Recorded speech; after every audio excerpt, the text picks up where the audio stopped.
ल बरु हामी चाहिँ यो कुन नारायणी नदीमा हो बरु हामी नारायणी नदीमा हो कता हो त ल ल हामी त हामी चाहिँ तीनजना ओइ नगर न यार हामी चाहिँ एक्जाम दिने बाहना पारेर फेवातालमा घुम्न आएको छौँ अनि यो चाहिँ फेवाताल ओए हुरी चल्छ ए नगर त यार हुरी चल्यो भने चाहिँ अलिक फेवातालमा गाह्रै होला बरु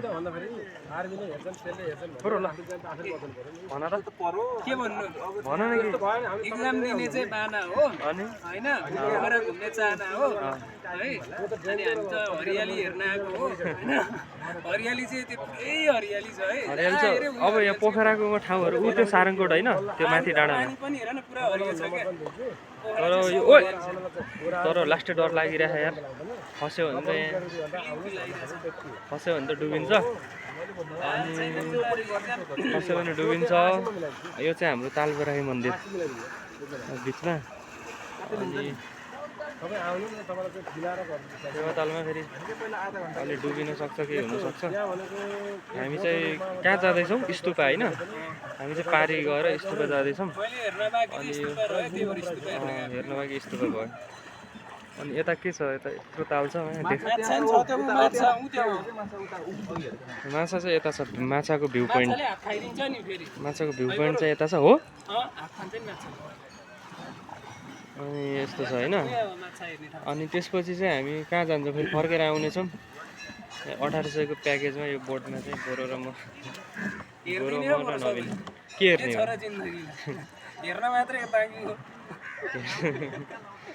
त्यही हेरेरै गइरहेछ जिन्दगी जे पनि होइन हेर्नु त के नै हुन्छ र ल हामी चाहिँ अब नवीन फोटो खिच्देऊ त फोटो खिच्देऊ त म यो राख्छु नवीनले चाहिँ पछाडि हिमाल देखाइरहेछन् नवीन त्यो हिमाल कुन हो माछा पुछ्रे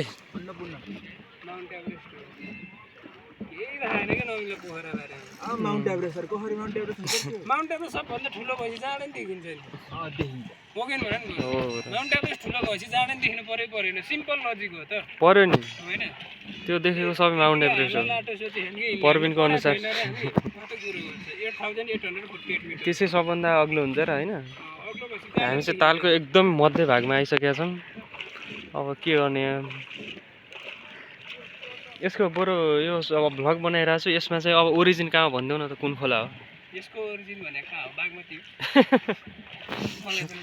मेरो नम्बर नवीन नम्बर तिमी नम्बर टिप पर्दैन के हुन्ला नवीन नवीन यो तालको उद्गम स्थल भन त कुन खोला रे कुन खोलाबाट यो उस भएको अरे पञ्चासे खोला र हर्बल खोला पञ्चासे खोलाबाट हर्बल खोला हुँदै आउँछ ए पञ्चासे खोलाबाट हर्बल खोला हुँदै आउँछ अरे अनि यो गएर एक्जिट चाहिँ कहाँ हुन्छ 611 ड्याममा नवीन ड्याम के हो त्यो बिजुलीको ड्याम हो इलेक्ट्रिसिटी आउँछ ए जे पाए त्यो नभन नि यार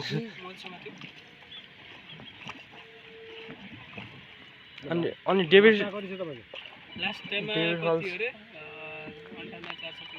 फोन उठाउनु होला पछि भइहाल्यो नि चाहिँ हामी माथि स्तुपा जाँदैछौँ अनि बाँकी कुरा चाहिँ अब पारी किनारमा पुगेपछि भन्छु है त यो चाहिँ हामी फेवातालको पारीपट्टि बसेर यहाँ पारीपट्टि पुगेर यहाँ केटाहरू के खाँदैछन् चिया चिया त्यो के हो त्यो पाउरोटी पाउरोटीभित्र ऊ हालेको चक्लेट हालेको नवीन चाहिँ यहाँ छन् एउटा लेज र पानी यति खाइरहेछौँ यति खाएपछि चाहिँ हामी अब टुप्पोतिर स्तुपाको टुप्पोतिर हिँड्दै जान्छौँ कति घन्टा 1 घन्टा जतिको 40-45 1 घन्टा कति लाग्छ अनि ठ्याक्कै मौलागाली जस्तै मौलागालीको सिडी चढे जस्तै अनि बाँकी कुरा चाहिँ हामी हिँड्दै अरू पनि देखाउनेछौँ अहिलेलाई यति नै है त ल हामी चाहिँ यो स्तुपा जानको लागि फेवाताल पारीबाट सिडी चढिरहेछौँ अनि नवीन कतिवटा सिडी छ कति 45 मिनेट लाग्छ कति सिडी छ त्यत्रो लाग्छ ल हामी 45 मिनटको यहाँ उकालो चढेर स्तुपा जाने यो कलेजको एलिभेटर छैन पारीबाट केटाहरु अन्नपूर्ण जानी भन्छ नि हेर यति चढेपछि पुगिसक्यो भित्र नचढ्ने बानीको घर आइसक्यो कि अहिले त यो हामी चाहिँ जाँदैछौँ हामी चाहिँ ऊ त्यहाँ अन्नपूर्ण त्यहाँ पारी छ अन्नपूर्ण त गइन्न न लिफ्टमा गयो कि हेलिकप्टरमा जान्छु बरु हो के त्यही भनेको सिधै बेसी मिल्छ अन्नपूर्ण जाने पैसा कति 1 लाखमा त पुगेला नि त नि अनि त्यो चढ्नभन्दा त 1 लाख कमाउनु सजिलो होला नि यार है लेक लाग्यो नि फेरि बिचमा बर्बाद फेरि एचएससी एचएपी हेलिकप्टरमा जान्नलाई त हेलिकप्टरले ल्याउँछ नजान्नलाई ल्याउँछ ल हामी चाहिँ एकदम डेन्जर ठाउँमा हामी चाहिँ चढ्दैछौँ उकालोमा यो चाहिँ फेवातालको भ्यू अनि बाँकी कुरा चाहिँ हामी माथि स्तुपाको टुप्पोमा गएर तपाईँहरूलाई देखाउनेछौँ नवीन हजुर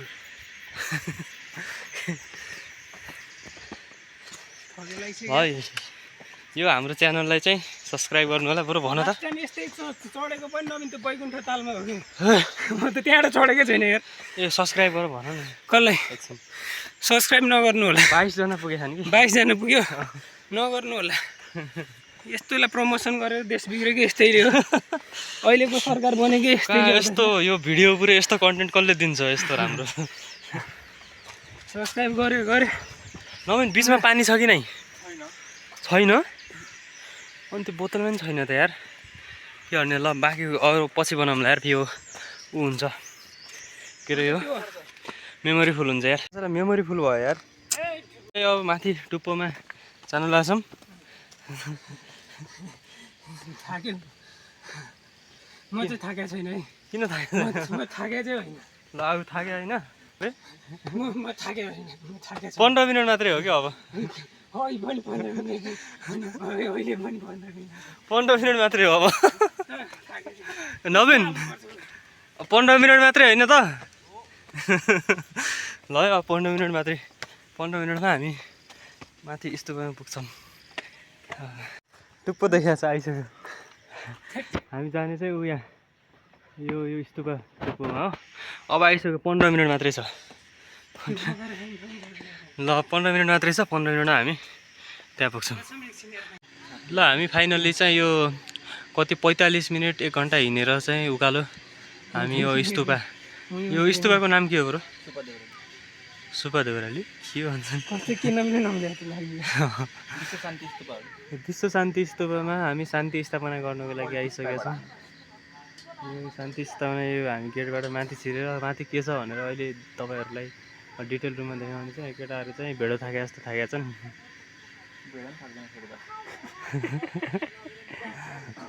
ल बाँकी कुरा चाहिँ अलि माथि गएपछि फेरि जोड्दै गरौँ सब्सक्राइब गर्दै गर्नु होला घन्टी बजाउँदै गर्नु होला चुपचाप घन्टी छ घन्टी बजाउँदै गर्नु होला बाँकी चाहिँ अब हामी बाँकी कुरा चाहिँ बजाउने कुरा चाहिँ बजाउनु के हालिरहेको थियो बुढाले हामी चाहिँ स्तुपाको टपमा आइपुगेका छौँ स्तुपा चाहिँ यता छ अनि धारा फोटो स्टुडियो भने धेरै त ल बरु खोइ यताबाट खिचौँ मेरो भ्युवर्सहरूलाई स्तुपमा चाहिँ यस्तो राम्रो बगैँचा रहेछ त्यहाँ हो कि अर्को जाने भनेको टुप्पोमा अर्को टुप्पो ए त्यो हो यो डाँडो पनि होइन अर्को डाँडो भनेको होइन मैले यो स्तुपा भयो यहाँ यो शिवको भगवान् शिवको मूर्ति त्यहाँ रहेछ यार कसरी नवीन त्यहाँ कति टाइम लाग्ला 1 घन्टा त सकिन्न होला यार अहिले तत्कालको लागि अनि यता के छ त हाम्रो यता चाहिँ यो मन्दिर छ अनि हिमाल चाहिँ कस्तो नदेखेको क्या यार हिमाल चाहिँ यो बादलले छेकेको छ माछा पुछिरहेर अन्नपूर्ण नवीन हिमाल त्यो अलिअलि टुप्पो देखिरहेको छ यार चाहिँ अलिअलि टुप्पो देखिरहेको छ हिमालको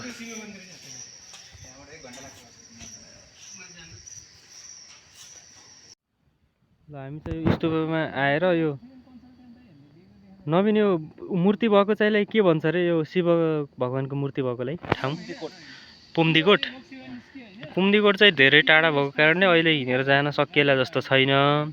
अहिले हामी यहाँबाट भिडियोमा भए पनि यो हाम्रो भगवान् शिव महादेवको हामी टाढाबाट दर्शन गर्दैछौँ। यो मूर्तिलाई अब त्यहाँ जान सकिँदैन। अनि बाँकी भनेको यो स्तूपमा आइसकेका छौँ। स्तूपमा अब यो ठ्याक्क यो के को रुख हो यो, बर हो कि पिपल हो कि, त्यहाँ चाहिँ हामी बसिरहेछौँ। एकछिनपछि चाहिँ हामी बिस्तारै झर्नेछौँ तल। हामी चाहिँ यो स्तूपको टपतिरबाट हेरिरहेछौँ। यस्तो भ्यू छ। नवीन स्याङ्जा जाने कुन हो? तलबाट सेतो गाडी आयो नि अस्ति आउँदाखेरि यो बाटो हुँदै गएको स्याङ्जा। छोरेपाटन हुँदै पोखरा उता छोरेपाटनको हाइवे भयो कि यो चाहिँ बाटोबाट ठ्याक्क माथि लागेपछि यो कुम्दीकोट आउने चाहिँ छोरेपाटन भयो। अनि यो त्यो त्यहाँ माथि त्यो भगवान् शिवको मूर्तितिर जाने बाटो हो कुम्दीकोट। अनि पछि हामी यहाँ टक्क यहाँ रोटेसन हान्दै स्तूपको टपभन्दा अलि तल छौँ। यो चाहिँ स्तूपा। मेन भनेको हिमाल देखिएन यार, कस्तो यो बादल किन लागेको के? यो बादल लागेर यार दिमाग खराब भइसक्यो। बिहान क्लियर हुन्छ नवीन? यार बादल लागेर हेर्नै पाएन हिमाल चाहिँ। अन्नपूर्ण माछा पुछ्रे कहाँ छ यार, हेर्नै पाइएन। अलिकति टुप्पो मात्रै देखिरहेछ, चुचुरो मात्रै। नवीन यो हिमाल मान्छेहरू चढिरहेको हुन्छन् बेला बेला।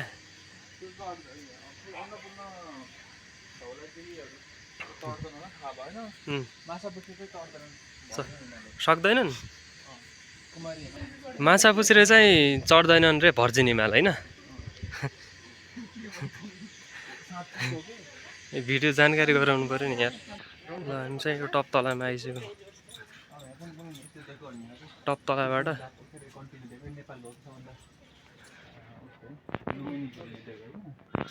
नराम्रो एकदम यो लुम्बिनी कम हो।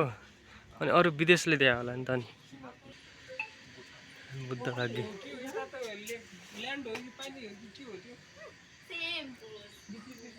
त्यो खेत हो खेत। त्यही हो ल्यान्ड गर्ने प्याराग्लाइडिङ ल्यान्ड गर्ने भनेको त्यो यो सारङकोटबाट डाँडाबाट झरेर त्यहाँ हो। त्यस्तो प्लेन छ त यार, त्यो पानी हो। अरू टपमा आएर के भन्नु छ? के भन त यार। के भन्ने यार, म त खै मुडै भइसक्यो यार, बोल्नै आउनु छोडिसक्यो। हो कस्तो राम्रो है। ल हामी चाहिँ अब यो टपबाट तल झर्दैछौँ होइन। अनि एकदमै के छ र हो जिन्दगी? जिन्दगीमा के रहेछ त? तल झर्नेले नि खुट्टा दुख्छ, माथि झर्नेलाई झन् गाह्रो हुन्छ। फ्याफे तल र माथि मात्रै रहेछ। तल माथि नगरे पनि नहुने, फेरि तल फेरि माथि होइन। ल अब हामी चाहिँ तल गएर ढुङ्गा चढेपछि अनि ढुङ्गामा भ्लग बनाउनेछौँ। अनि त्यसपछि चाहिँ के गर्ने रे? माइकिङ हो कि काइकिङ हो? त्यसपछि चाहिँ काइकिङ गर्नेछौँ हामी। अनि त्यसको भिडियोहरू चाहिँ बिस्तारै तपाईँहरूलाई यो भिडियो अन्तिमसम्म हेर्नु होला त्यसको लागि। ल हामी चाहिँ पारीबाट चाहिँ जाँदैछौँ। डर लागिरहेको सधैँ हुन्छ र। ल है ल अब हामी के भन्नु चाहिँ केटा भन त। ओ नफाले यार, ए बरु नफाल न।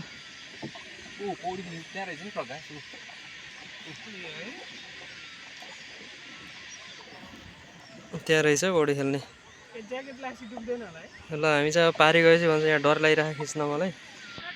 पारी गएपछि भन्छौँ। ल हामी चाहिँ यो फेवातालको बिचमा यो काइकिङ गर्दैछौँ। हाम्रो प्रवीण यहाँ एक्सपर्ट छन्। बरु के भन्नु छ? यो फेवातालको बिचमा यो तालबराई मन्दिर होइन। अनि यो चाहिँ लास्टै मजा आउने रहेछ काइकिङ चाहिँ सबभन्दा मजा आउने। नवीन चाहिँ उता पर्खिरहेछ नखेलेर, हामी चाहिँ यहाँ बिचमा चाहिँ अब खेल्दैछौँ। तँ मुझसे प्यार गर्थे प्रवीण। नवीनलाई बोलाऊ त। यहाँ चाहिँ हाम्रो एकदम रमाइलो लाग्यो। यो चाहिँ काइकिङ चाहिँ 15 सुते नि हुने रहेछ। ल भर्खर 15 मिनट भएर हामी आएको, अब त सुते पनि हुन्छ अब। आऊ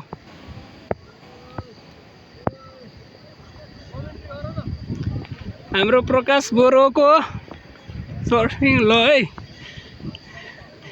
कायरिङ है के भन्छ यो